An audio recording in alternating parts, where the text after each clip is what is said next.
आपको बता दें, राज्यसभा उम्मीदवार मीनाक्षी नटराजन का नामांकन रद्द हो गया है और आज चुनाव आयोग से कांग्रेस का डेलीगेशन मुलाकात करेगा। दोपहर 12 बजे चुनाव आयोग से कांग्रेस नेता मिलेंगे। ये बड़ी खबर आपको बता रहे हैं। कांग्रेस की राज्यसभा उम्मीदवार का नामांकन रद्द हो गया। इसी को लेकर कांग्रेस की ओर से नाराजगी जताई जा रही है। बीजेपी पर तमाम आरोप लगाए जा रहे हैं। यहां तक ये कहा जा रहा है कि लोकतंत्र की हत्या की जा रही है।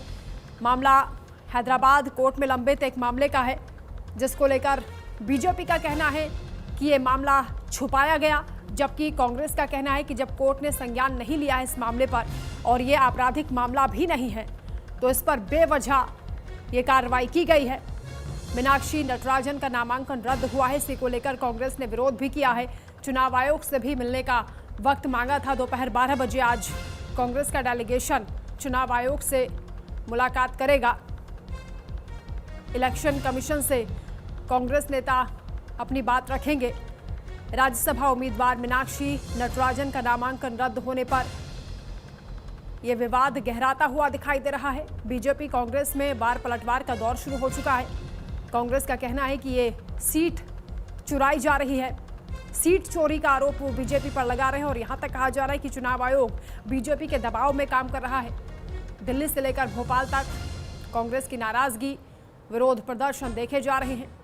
आज दोपहर 12 बजे चुनाव आयोग के दफ्तर कांग्रेस नेता पहुंचेंगे।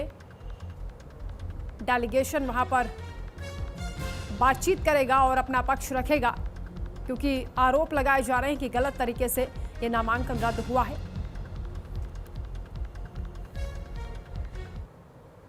निर्वाचन जो है वो रद्द किया, नॉमिनेशन बिना किस आधार पर, और लोकतंत्र में हम अगर यहाँ नहीं आएंगे तो कहाँ जाएंगे। और मुझे बड़ा आश्चर्य है कि बिना किसी कारण कोई एफआईआर नहीं, कोई चार्जशीट नहीं, उनका नामांकन रिजेक्ट किया मीनाक्षी जी का। इसके विरोध हम यहाँ पर आए हैं आज। कोर्ट भी जाएंगे, दरवाजा खुला हुआ है। अब कल इलेक्शन कमीशन क्या कहता है उसके आधार पर अपने निर्णय लेंगे, लेकिन ये लोकतंत्र की सरासर हत्या कर रहे हैं और मैं समझता हूँ कि ये जानबूझ के किया जा रहा है। इलेक्शन कमीशन को इंटरवीन करना चाहिए, करना पड़ेगा। अब कल इसी क्या बोलता है देखते हैं।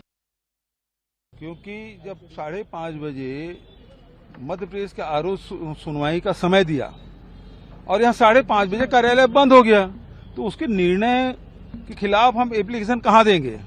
भारत निर्वाचन आयोग में। भारत निर्वाचन आयोग कार्यालय 5:30 बजे बंद। एप्लीकेशन हम मिलना चाहते हैं, कोई मिला नहीं।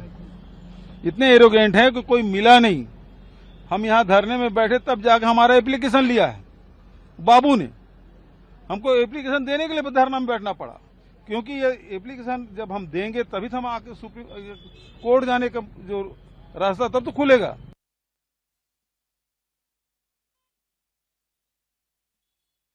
कांग्रेस के बड़े नेता भूपेश बघेल हों, सचिन पायलट हों, तमाम नेताओं की ओर से नाराजगी जताई जा रही है और कहा जा रहा है कि चुनाव आयोग बीजेपी के दबाव में काम कर रहा है, इसलिए जानबूझकर ये नामांकन रद्द हुआ है। ये गलत फैसला है। राज्यसभा उम्मीदवार मीनाक्षी नटराजन का नामांकन रद्द होने को लेकर बवाल छिड़ गया है। दोपहर 12 बजे चुनाव आयोग से आज कांग्रेस का डेलीगेशन मिलेगा।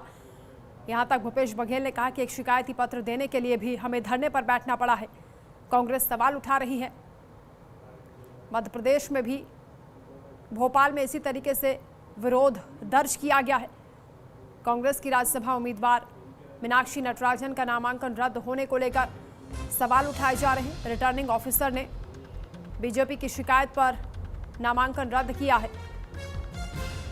हैदराबाद कोर्ट में लंबित एक मामले का आरोप लगाया जा रहा है बीजेपी की ओर से कि इस मामले को छुपाया गया और इसी वजह से नामांकन रद्द हुआ है। हालांकि कांग्रेस का यह कहना है कि कोर्ट ने इस मामले पर संज्ञान नहीं लिया है, ना ही ये कोई आपराधिक मामला है, ना क्रिमिनल केस है और ना ही एफआईआर में मीनाक्षी नटराजन का नाम है, इसलिए नामांकन कैंसिल करना गलत फैसला है। डॉक्टर शिशिर उपाध्याय, स्टेट हेड, इस वक्त हमारे साथ फोन लाइन पर जुड़ रहे हैं। शिशिर, ये बताएं कि जब कांग्रेस की ओर से ये कहा जा रहा है कि ये गलत तरीके से नामांकन रद्द हुआ है, तो क्या शिकायत लेकर वो जा रहे हैं और चुनाव आयोग के सामने जब जाएंगे क्या बातें रखी जाएंगी? कौन कौन से नेता हैं जो इस डेलीगेशन को लीड करने वाले हैं? देखिए वंदना जी, चूंकि ऐसा लगता है कि कांग्रेस ने बहुत देर कर दी है। जब इनको जागना था उस समय नहीं जागे। उस समय मध्य प्रदेश के जो राजनीतिक हालात हैं, मध्य प्रदेश में 2 दिग्गज बड़े नेता हैं, कमलनाथ और एक दिग्विजय सिंह। दोनों की जब मीनाक्षी नटराजन ने फॉर्म भरा तो दोनों की अनुपस्थिति थी। ये बताती थी कि वो राहुल गांधी के इस निर्णय से नाखुश हैं। जिस तरीके से एक जब लायर का पैनल जाता है जो ये सारी चीजें ऑब्जर्व करता है, देखता है, शुरू से ऐसा लग रहा था कि कांग्रेस में मीनाक्षी नटराजन के डिक्लेरेशन के बाद ही प्रदेश अध्यक्ष और नेता प्रतिपक्ष जीतू पटवारी और उमंग सिंघार की उपस्थिति में जिस तरह से फॉर्म भरा गया और जैसी बात चल रही थी, वो ऐसा लग रहा है कि ये जानबूझ के कहीं ना कहीं अब तो कांग्रेस को प्रदर्शन की जगह घर का भेदी लंका ढाई ये ढूंढना चाहिए। तेलंगाना में सरकार किसकी है और वहां जो नोटिस इशू हुआ था वो कांग्रेस की सरकार है वहां पे, और उसकी जानकारी अगर इन तक नहीं पहुंची और वो भाजपा को मिल गई और भाजपा के पास नोटिस की कॉपी आ जाती है जो मीनाक्षी नटराजन के पास नहीं है, तो ये सबसे पहले तो ये देखना पड़ेगा इनको। ये अब जब खेत चुग गई चिड़िया, उसके बाद अगर ये चिड़िया भगाने निकल रहे हैं तो इसका कोई मतलब नहीं है। ये जितने बड़े दिग्गज नेता कल धरना देने बैठे थे, इनमें से किसी का भी इस पूरे मामले में दिग्विजय सिंह जी का कोई बयान नहीं आया, कमलनाथ जी का कोई बयान नहीं आया, अजय सिंह राहुल का कोई बयान नहीं आया। जितने बड़े बड़े यहाँ के मध्य प्रदेश के नेता थे, इनको एक तरफ करके मीनाक्षी नटराजन का मध्य प्रदेश में कांग्रेस के लिए कितना योगदान था ये यहाँ के कांग्रेस के लोग जानते हैं, क्योंकि इसके पहले वो लोकसभा में रही हैं, इसके पहले अलग अलग पदों पर रही, लेकिन वो राहुल गांधी की पहली पसंद रही है हमेशा, और उनको यहाँ लाया गया। तो कांग्रेस पूरी तरह से कहीं ना कहीं मजबूरी थी कि उसको फॉर्म भरवाना था, लेकिन ये पता था। एक और चीज पता करने की लोग कोशिश कर रहे हैं जो मध्य प्रदेश में बहुत चर्चा का विषय है कि कमलनाथ जी अभी कुछ दिन पहले ऐसा बताया जाता है कि माननीय मुख्यमंत्री जी से मिले थे और विधानसभा अध्यक्ष से मिले थे। तो एक तरफ राज्यसभा की प्रक्रियाएं चल रही हैं और उसमें कमलनाथ जी का इन लोगों से मिलने का कहीं ना कहीं लोग इस पर चर्चा कर रहे हैं कि आखिर क्या कारण था। कांग्रेस कितना ही विरोध कर ले, कितना ही प्रदर्शन कर ले, गलती उसकी तरफ से हुई है और इस गलती का फायदा सत्ताधारी दल ने पूरा उठाया है।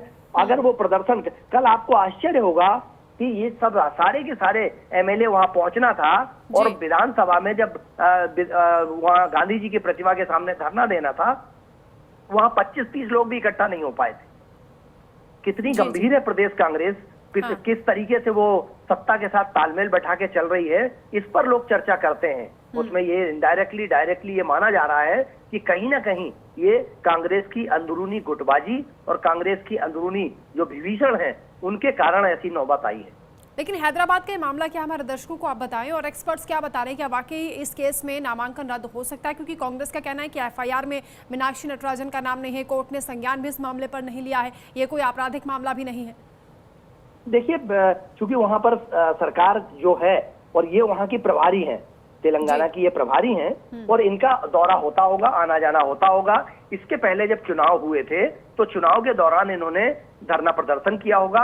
उसी का किसी मामले में नोटिस की बात अभी बहुत स्पष्ट तो नहीं हो पाया, लेकिन कोई नोटिस था कि इनको अपना जवाब प्रस्तुत करना था और उस नोटिस को बेस बनाकर, ये नोटिस भी वहां कांग्रेस की सरकार थी, वहां से जो नोटिस के कॉपी आई है, जिस तरीके से तेलंगाना से ये भाजपा के पास पहुंच गई और इनके पास नहीं पहुंच पाई, तो ये खुद आश्चर्यचकित है कि हमें पता नहीं है और इनके पास जानकारी आ गई है। उसको बेस बना के जिस तरह से टाइमिंग का जो इशू अभी जिस तरीके से भूपेश बघेल जी ने बताया, जिस तरीके से सचिन पायलट ने बताया कि 5:30 बजे का टाइम दिया और 5:30 बजे ऑफिस बंद हो गया, तो ये कहीं ना कहीं सत्ता ने उसका फायदा तो उठाया है। लेकिन उसमें गलती सबसे बड़ी कांग्रेस की स्वयं की अंदर की है, क्योंकि उनके ही नेता नहीं चाहते थे कि मध्य प्रदेश में अगर आपने दिग्विजय सिंह को नहीं चुना, कमलनाथ को नहीं चुना, अजय सिंह राहुल को नहीं चुना, या इसके पहले केंद्रीय मंत्री रहे हैं एक यादव जी, उनको नहीं चुना, तो अब हम बताते हैं कि आपने मीनाक्षी नटराजन का फैसला किया है, अब हम बताते हैं कि वो कैसे राज्यसभा में पहुंचेगी। कहीं ना कहीं इस पे पूरे मध्य प्रदेश में चर्चा चल रही है। बंदा बिल्कुल, बहुत शुक्रिया आपका शिशु जी तमाम बातचीत के लिए, क्योंकि